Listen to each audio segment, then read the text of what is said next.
It was noontime today in the center of Beijing when a man walked to the middle of the Avenue of Eternal Peace.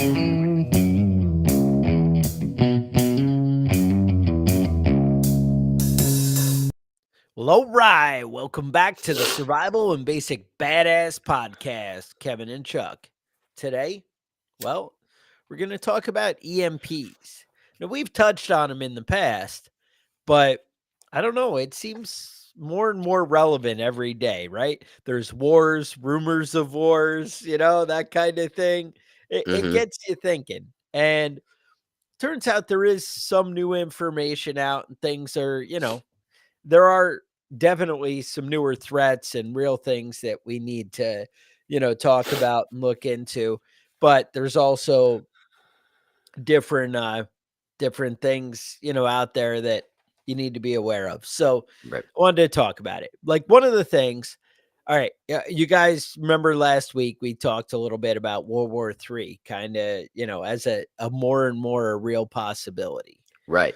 You hear a lot of things of Putin talking about maybe, nuclear weapons are on the table, like don't push the guy in the corner. It's funny, the guy, Putin was actually, he's got an advisor, and I was listening to like a Glenn Beck program or something. We all know Glenn Beck's kind of over the top a little bit sometimes, and Right. like he gets into that fear thing and whatever. Like I think he believes it. I don't think he's trying to scare you, but he just kind of he chases down rabbit holes and Mhm. whatever. But there is some legitimacy to the stuff coming because the guy does do research, and I'll give him that. He Mhm. researches the hell out of everything. I enjoy Glenn Beck. I think he's fine. I'm just saying I do understand why people would have reservations or, raise their eyebrow when I say that. But Yeah. anyway, there's this guy, Alexander Dugin. You see him Uh-huh. there on the right with Putin here. He's a philosopher in Russia. And he's kind of been like a huge advisor to Putin for at least the last 5 years. I have no idea before that, but it's been relevant and in the public eye in the last Mhm. 5 years. And he's basically like they're filling the media and stuff in Russia with like this is like end times and the antichrist is coming and Putin is actually holding back the antichrist with his efforts and trying to protect Russia. Yeah, like full on like whoa, dude, this is like kind of over the top, Right. not the way you expect people to be talking. Mhm. Anyway, Putin is saying or this guy and Putin, it's kind of been a combination and you kind of have to infer a little bit. So that's why it gets Right. a little gray. I'm not playing clips. Right. And they speak Listen, Russian, I which don't we speak don't. Russian. Right. Yeah. I mean, that's the thing. This guy's name is Alexander. I don't know. It's Alexander spelled in Russian. I don't know what's happening. There's no Mhm. E's. It's very confusing for me. But the bottom line is that they're saying that America is kind of like the antichrist is coming from America or whatever, and that if they use nuclear weapons against us, I mean, hey, you're stopping the antichrist. I Right. mean, come What are we supposed to on. do? Yeah, You're seriously. the victim, right? Mhm. So I'm just saying, once you get that whole religious zealot thing going on, it you end up with all kinds of more danger. Anyway, Russia and in the world community using an EMP would be horrible and whatever, but it's not the same as, burning everybody into charred little whatever. If you Right. just take away And their power and let them kill each other right. and steal each other's food and die of disease, then that's like way more humane. Right. Yeah, there's an estimate about how many people would die if there was a nationwide blackout, and they say it would take 4 to 6 years to repair all the After systems that were and that's so damaged by an EMP, they right? said if we had one a nuke detonated off over Kansas and it created an EMP, if it was like 26,000 mile or yeah, 26 miles up and I think that one was like a 100 megaton, or I'm not even sure. But anyway, 26 miles up over Kansas, Mhm. they expect it would take out the power grid and everything for 40% of the United States. And they thought it would take as long as 4 to 10 years for us to bring that grid back online. Now that's with 60% of the country having power Right. and being able to help. That means you still have Washington intact. You have all your FEMA support stuff, Yeah. and you're And still that's looking that's 4 if to you 10 use years. one What? nuclear weapon.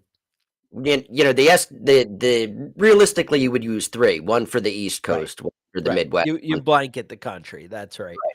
Right, Um, and, you know, Russia has about 5,900 nuclear weapons. It's not like they don't have enough to take right, care of, you know? Um, yeah. yeah. So I'm just saying, Russia, it's on the table for them. Let's That's something that they are down for, and absolutely 100% they have the capability. let's And talk they've about done real the test. quick Yeah, go how ahead. that would work, right? How a EMP works, or Yeah, well, how an EMP from a nuclear blast works. okay. So basically, the gamma rays that are created by the detonation ionize air molecules to produce positive ions and recoil electrons called Compton electrons. This pulse of energy, which produces a powerful electromagnetic field, particularly particularly within the vicinity of the weapon blast. So if you're not a scientist, what that means is basically the gamma rays turn the air molecules into like mini Incredible Hulks, and they just smash all your electronics. That's pretty much it. So there's actually 3 phases of an EMP. So there's E1, E2, and E3. All right. Hmm. And the breakdown is E1 is less than a microsecond. Right. Now that's like an initial pulse and it's huge. To be honest, that's going to take out most things because most surge protectors don't react that fast in Right. order to stop it. Um, but again, I mean, having a surge protector and you're like, well, my LED TV is still good, but there's no power. That There's no really doesn't electricity in the get yeah. a lot. It doesn't matter. All right. The second one, E2, is like a complete saturation, and that's pretty short. And then you have E3, and this is the one that kind of typically takes out everything. And the E3, and this all happens with every like EMP. It's just, Hmm. well, with a high altitude nuke, right? Um, that one will actually last a couple of hours. So the big thing, if you have an EMP, don't run to your Faraday cage and open it up and be like, "Yeah, we're gonna break this stuff out." Right. You gotta actually wait a couple hours, let things settle down. And because that atmosphere is charged, like Kevin said, and until that slowly dissipates, you run the risk of other things still getting damaged and destroyed. Hmm. Um, there are ways to protect to get your equipment and your vehicles against this. Like I just mentioned, a Faraday cage. And there's something called EMP Shield that's pretty awesome. And I actually have a coupon code for you guys. I'm just saying. And if you've been around with the channel and listening to the podcast for a while, you might guess what that code is going to be. But anyway, the things like that can actually protect your stuff and your vehicles and actually even your house. We'll get into that a little bit later on what we can do to protect stuff. I really kind of wanted to, explain how real of a threat it is because people, you don't assume, bad things. It's one of those, it's never happened before. Right. So, it's not realistic. But so many countries have EMPs as a major part of their defensive and, or offensive Offensive. weapons. Yeah. Sorry, words are hard. Um, Program. So we just talked about Russia. Let's talk about China. China has HEMP simulators and defensive and offensive programs that are certainly more robust than any in the United States, China's military doctrine regards nuclear hemp attacks, that's high altitude EMP attack, as an extension of information and cyber warfare, deserving the highest priority as the most likely kind of future warfare. Now, most of the stuff I'm talking about here is from a report called the China EMP Threat, and it's put in out by the EMP Task Force on National and Homeland Security.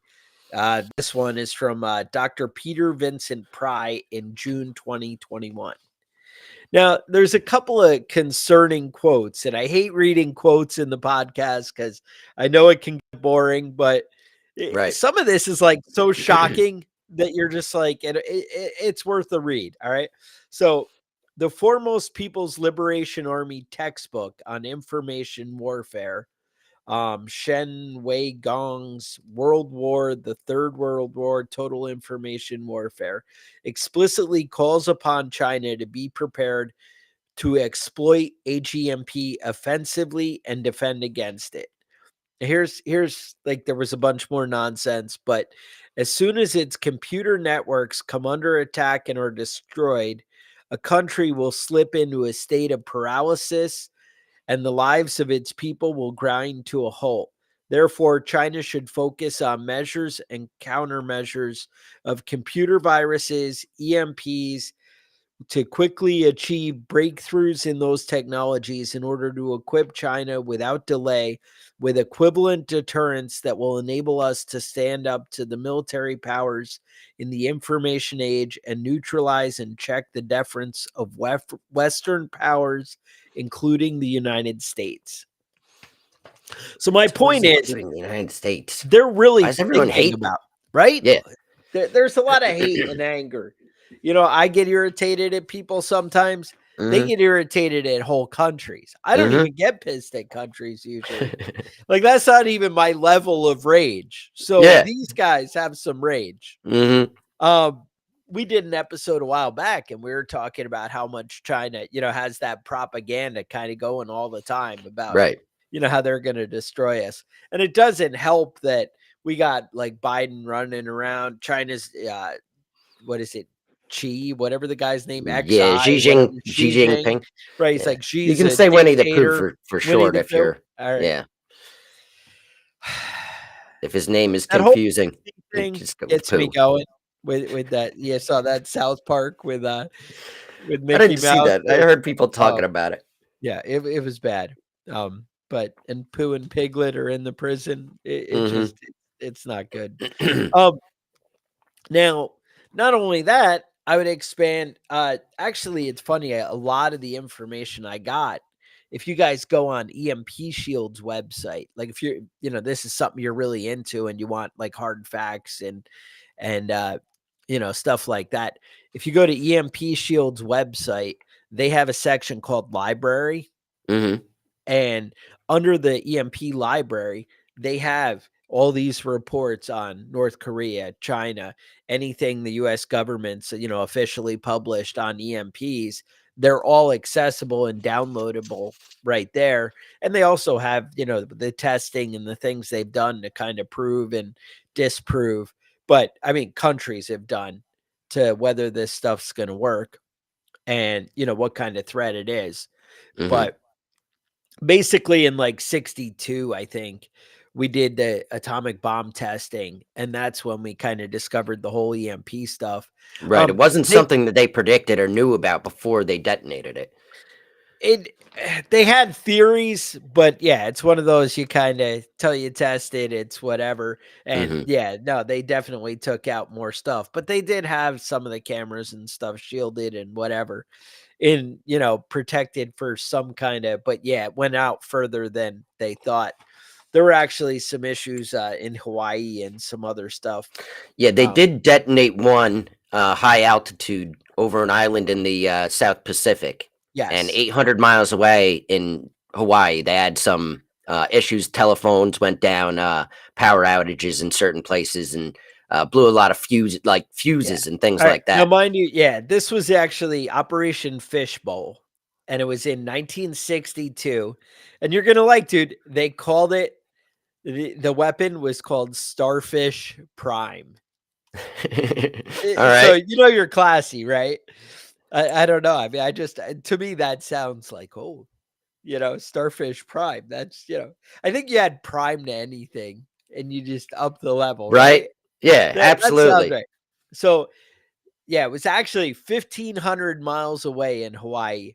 300 street lights, telephone relay links, communication between the islands was all messed up. And this is in 62. Now, think about technology in 1962 and how much more sensitive it is than now. Now. Right.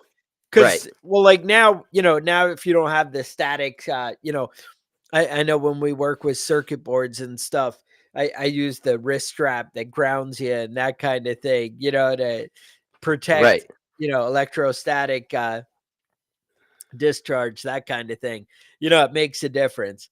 Um, then Russia had one called Project K, and it was Project K, and in Test 184, not that you guys care, but if you wanted to look this stuff up, they did a 300 kiloton bomb, and for 1,000 miles, it shut down, the power cables. 1,000 Mhm. miles, that's pretty good, right? Right. That's significant. We had one later called, because again, we stuck with that prime thing. We had one called Triple Prime. Mhm. And when we did that, we realized that kind of around that, and that one was more impressive. And what we realized is a couple of kiloton is more effective than a megaton bomb. Right. Um, and that really actually ended up having more transmission. So that's something to think about. Now, let me think. All right, so now you're saying, well, how much is a power, failure going to hurt me? How much do I care? Well, remember in 2003, the Northeast blackout, right? Now that Right. was 10 million people. Mhm. And you're like, well, our power grid, it's great, right? So believe it or not, that was a tree in Ohio just, fell on a power line and 10 million people lost power. It was, for most of them, it was about 4 days. It was Yeah, it was an extended period of time. a It wasn't. significant, and you're Yeah. talking about like New York City and stuff. I mean, Right. that's a big deal. Just, it's one thing when you're at your farmhouse in the country and you Right. have candles and you're like, yeah, I can live without power. I'll use the grill. Yeah. It Imagine that you were the type of asshole that lived in New York City, right? Oh, And nobody wants to be that power's guy. out. There's no water. There's no sewer that's actually functioning. You decide it's time to get out of the city. The heat's off. The air conditioner, whatever time of year it is, you decide it's time to get out of the city, and every traffic light in the entire city isn't working.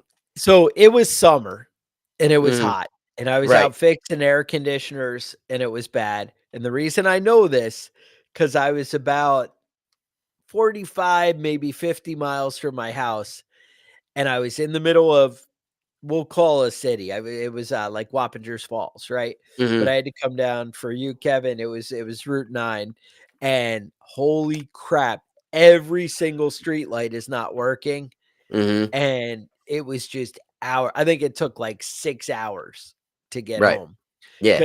And that's Just not chaos. anywhere near, Right. a real city like New York City Right. or Right. something I like that remember at that point, a lot of people were walking to New Jersey, walking across the bridges that to get out of because there's that no way shithole. their car, Yeah. mass transport, all that stuff was shut down, and there's no way you're getting your car out of that gridlock. It's just that city is very reliant on electricity, and it's very hard to live there if you're not ready for it, and you don't have a good way of transportation to get away from those people. Right. Now, what are some of the things that you're gonna lose with an EMP? So first off, electric cars, it's a Out. no-go.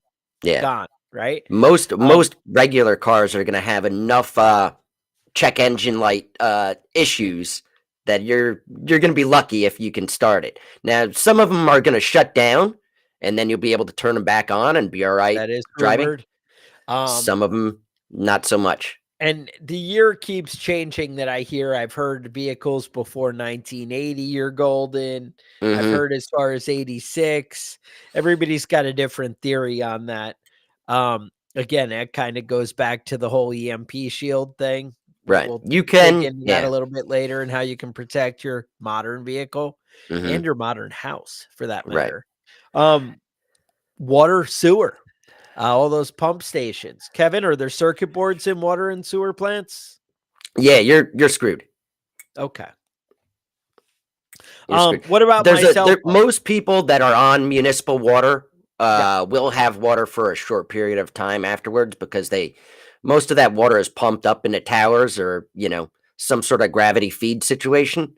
right. So slowly over a day or two, your water is gonna have less and less pressure until it's just dribbling out. Yeah, that doesn't sound good. Mhm. So you're recommending we get the water bob. I'm recommending that if something like that happens, you fill up every container you possibly can. A water Okay. bob Fill would the be great. washing machine, the Yeah, there you go. bathtub, That's a smart idea. the Bathtub, buckets. And don't think of it like you're being greedy. Think of it like you're taking care of your family. right. That's what I would say. Um, it's your job to take care of your family. So, Department of Energy says if we had an EMP over the United States, we should expect 50 to 80% still down after 5 years Mhm. of Right. whatever gets damaged. And that's Department of Energy. So, what do you do? Right? We're losing all kinds of, transformers, power grid. What happens Computers, is satellites, all your power lines, radios. Radios are out.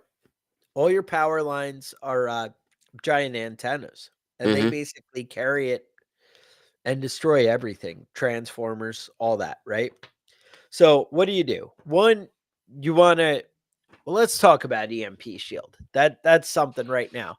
So, they offer and I was so skeptical of this. I for a long time was like, I don't even know that that could work. And when you offer they're like, "Oh, well, we have this warranty on it." And I'm like, "Yeah, but what good does a warranty do for me?" And I'm just saying this because I know you're all thinking the same thing, right? I mean, Right. this is logical. You're like, "Well, how does a warranty help me when the world just ended?" Mhm. Well, in 5 years, when the power comes back on, I'm gonna call, "Hey, I'm gonna need that $300 back." And Right. yeah, that's not really Not really practical. helpful. Um, it does actually protect against like lightning strikes and things like that. So the warranty actually is relevant and stuff just working. But I was skeptical and I was like, well, with an EMP, that's something that, maybe would be an issue. So anyway, they actually offer whole house and whole vehicle protection. Now it's not cheap. I think it ends up being about 389 for like the house or 389 for the vehicle. Mhm. Um, to be honest, if I was on the regular power grid, I don't know that I would worry about my house that much because when the grid goes down, Yeah, it doesn't have any. I don't really need my TV to work. You know what I'm Right. saying? Yeah, if there's Um, no power coming to your house, then all right. your stuff in your Now, house working isn't really like. Now, if I'm willing, because I have money and I don't whatever, if I have a lot of nice stuff in my house, I have a $2,000 TV or whatever, and I was worried about a lightning strike or the power lines ripping off. Have you ever seen when the neutral wire rips off a house? Dude, it fries everything. Your Mhm. washer, your dryer, anything with a circuit board just done. And, homeowners insurance kind of handles that, but it still sucks. And nobody Right. needs any of that. I Right. will say, And there's never a situation where your shit gets damaged and it's insured and you come out on top. right, right. It Yeah. always ends up And costing when you have a you been fortune. in like a car accident and you're like, woohoo, I Yeah. won? Yeah, that never Right. happens, right? Um, so anyway, this would actually protect against that. And for 380, I gotta say, if I have nice stuff, that's probably a good investment for even my regular house. But the bottom Mhm. line, for your vehicle, they actually did extensive testing. Now, I was like, well, what does that mean? That it's going to meet government standards. Right. Well, one, government standards require that you protect against 50,000 Mhm. volts. Right. These actually were tested at up to 90,000 is what I read. But it said they were tested at 90,000. And I know they say they're designed for over 100,000. But the testing, that's where they went. I don't know. But either way, that's well beyond what government standards are for military vehicles. Mhm. So it's going to help you out. And the thing is, nobody's really talking about more than 100,000 volt, EMP. Mhm. But that's something you want to look into. But the bottom line is, it is been tested, and they set up these awesome freaking. They use a capacitor, and I got a picture if you're watching it on the video. But they run these transmission lines, Mhm. and they basically create the surge, and they hold it there, and it saturates the vehicle, the equipment, they put electronics in there and see if it's actually going to protect it.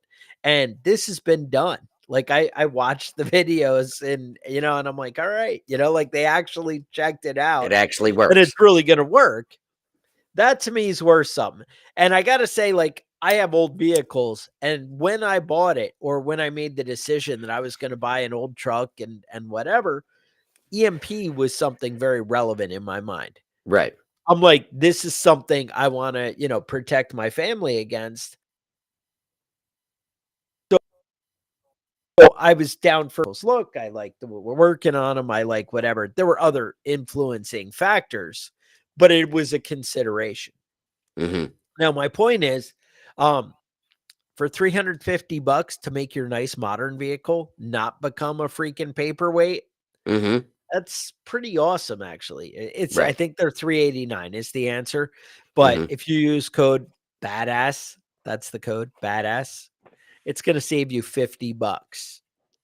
Mhm. And so that brings you down to like 349 or something in that neighborhood, 339. I don't know. It's going to save you Right. 50 bucks, whatever it is.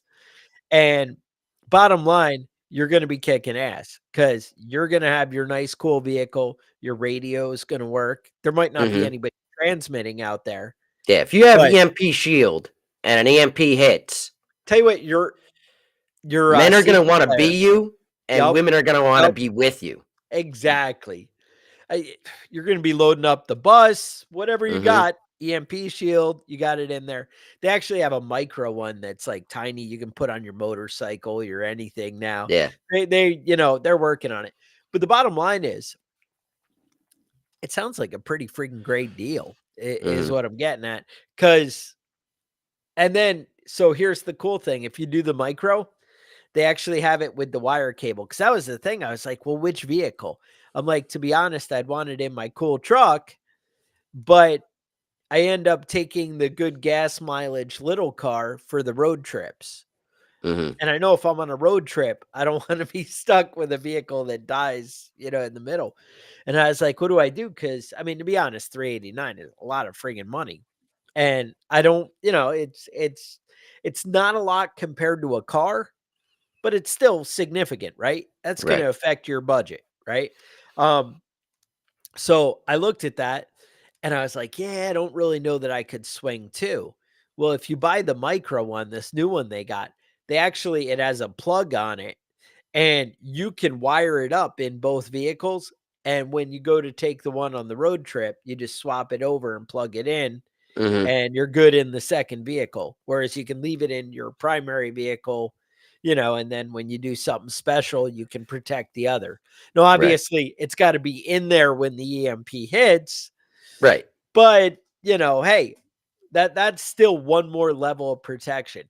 Now they do the same thing for your whole house. And basically the way it's going to work is anything that's plugged in is going to be protected. And that's the same thing in your vehicle. Anything that's connected to the battery is going to be protected. Right. And that's pretty awesome. And like I said, I'm actually an electrician. I looked into it, I dug in, and I read, and like I said, I was really reluctant for a long time. This company's been out a while, and I just was like, I don't know that I can really and on that, but it really does, make the difference and will protect your family. So I'm just saying, code badass. You guys might want to check it out. But what else can you do? So you could do a Faraday cage, right? Right. Well, let's talk real quick about how this might go down. Because Okay. realistically, if you're going to launch nuclear weapons at Yeah. another country, but not like, intend to detonate it at a high altitude, nobody's going to know that when the missile's on its way. You know what I mean? You're not going to want to launch nuclear weapons at another country and be like, "Nah, psych, it was just to get the power," you know? Yeah. So Right. so if you're going to bomb somebody with a nuke, you might as well bomb them. You're already crossing the line of using weapons of mass destruction. You might as well, so realistically, you wouldn't launch a nuke from, your country to another country to set it off. What you might want to do is, like, say, float it over a country in a high altitude balloon, What? you know? Would you test something like that before you did it, Maybe Kevin? you want to give it a couple of test runs, see how many times you can do it before you get caught. If And are they really paying see if attention? people even respond. Like, what Right. would they even do? Would they Well, let me would they put just a let it go balloon? all the way across the entire country before they did anything about it? Maybe. That might be Maybe. something people. I don't imagine people would ever react like that, though. I'd imagine if you flew a balloon over the United States, we'd like shoot it down Immediately, as right? soon as you hit our waters, right? We'd Yeah. be like, "Oh, 25 miles out, motherfucker, and Mm-hmm. you're going down." Take it No, out. No. Couldn't. no. Well, all right. So No, well, hang second on. possibility. There's Go one ahead. more. Well, yeah, this kind of, if you're going to possibilities, I might be beating you to the punch here. North Korea Mm-hmm. got Russia alerted us. You're going to like this. Russia alerted us that North Korea may have gotten leaked information from Russia on how to put an EMP inside a satellite to be able to launch it from satellites. Right. I don't know how they got that. It just leaked out. They Just had it yeah. they had it in a computer, and the computer was leaking It information, was or just I don't dripping know what out of happened. there. It, like, Yeah. leaked out. Somehow. So Yeah. anyway, so they said right now over Japan, over the Philippines, over anywhere kind of around North Korea, Mm-hmm. there is the real possibility that there's satellites that are capable of deploying EMP weapons right now. Now, here's the thing. Right. They're capable of that. Now, mind you, this information was leaked from Russia. So it's possible that Russia has this information as well. And it's possible that Russia may actually have satellites over the United States right now. Yep. Now we're It's talking about possible. no missile flying in, Right. no anything to alert you, just, oh, there's a satellite. Did it just get wider? Did something happen? And then, oh, Mm-hmm. fuck, that just happened. You're And yeah, fucked. Yeah. yeah. What was So your number two? yeah, so well, let's talk about a little bit about that sort of stuff, because a nuke, uh the primary reason for using a nuke is the massive destructive power, right? And the EMP is just a side effect. You can make direct EMP weapons that don't Mhm. cause an explosion, right? So you could wipe out the electrical, and an EMP has no effect on living things, right? It's not going to kill people. So if you detonate an EMP, or an EMP weapon, it's an act of war, but it's not a weapon of mass destruction. You didn't kill anybody. You just shut the power off. You know what I mean? So it doesn't classify. It's not like it prompts a nuclear response. We're not talking about Armageddon. That's just the opening salvo of a war. So the United States has been working on electromagnetic weapons, and it's highly classified. They don't, you don't. It's not even in the military's purview. It's not under um, the defense. It's under the energy department. So, if you really want to control the world, the most powerful person in the country after the president is the head of the electrical, or the head of the power departments, right? So, um, there's a high powered microwave advanced missile project. They call it CHAMP, which doesn't really, those letters don't really match up, but I don't know what's going on. A lot of those things seem a little suspect. The arrow and all the you know the projects like that, they never really seem to match up. But these systems are so advanced that we don't know what they can do and what Right. they are capable and what they're planning on. And the idea of putting an EMP in a satellite is a great idea, but there's a lot of other direct weapons that they can use to fire at things like Well, that's ships. right. There was a lot of testing or sorry, a lot of research that it's definitely a possibility that a country like Iran could have a handheld weapon that they could launch off a barge off the East Coast or whatever, Hmm. and pretty much create an EMP and cause enough problems. Right. It's definitely always a threat. And you know, to be honest, I know you guys like the assumption in America is that our borders are really secure, right? Yeah. We Right. have no Right. problem. Nobody's ever Right. been able to So there's no breach our chance borders. that somebody would be able to bring a weapon across our border because, like, Right. we And thoroughly hypothetically, stop everybody and check them out. Hey, you're yeah, not hypothetically, they talk about suitcase nukes, but there's suitcase size EMP weapons right. that are massive. Not, we're not talking about like, shooting it at your truck as you're driving down the road and turning it off. We're talking about massive power outages from a small unit. And yeah, suitcase, yeah, maybe it weighs 800 pounds. It's not something you're carrying around with you, but it's something you Suitcase could fit in the size. trunk of a car. Right. Right. Right. And that's the So, thing, like, there's a lot of trucks with launchers in the bed and things like mhm, that. Truck designs. I mean, what I'm saying, there's a lot of designs and things that people put together that are out there that you can see. I'm not saying there's a lot of trucks driving down the road with gun missile launchers in the back. right. That's not what I was inferring, but go. Mhm. Now, there's also a 12% chance that we're going to get a massive solar flare in the next 10 years. So right now we're entering uh, High a high activity. activity phase of the sun. It goes in and out, like a 12-year cycle, 24-year cycle where it goes in and out, more and more likely and less likely. And we're entering, more and more likely phase of this, and there's a high chance that this could just happen naturally.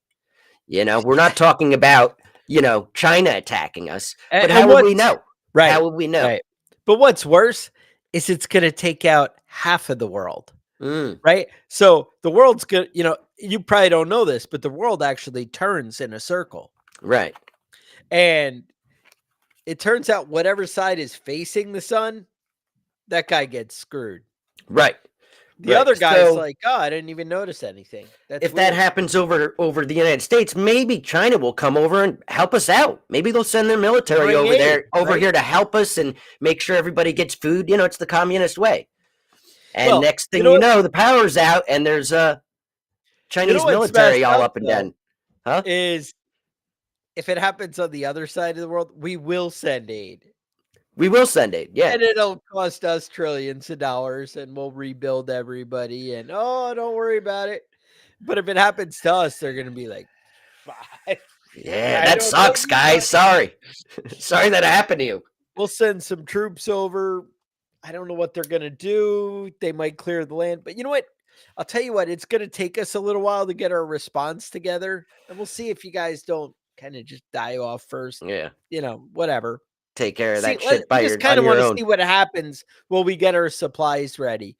Because Mhm. it's kind of one of those, like I hate to say it in the prepper world, you always kind of think about, you know, if somebody,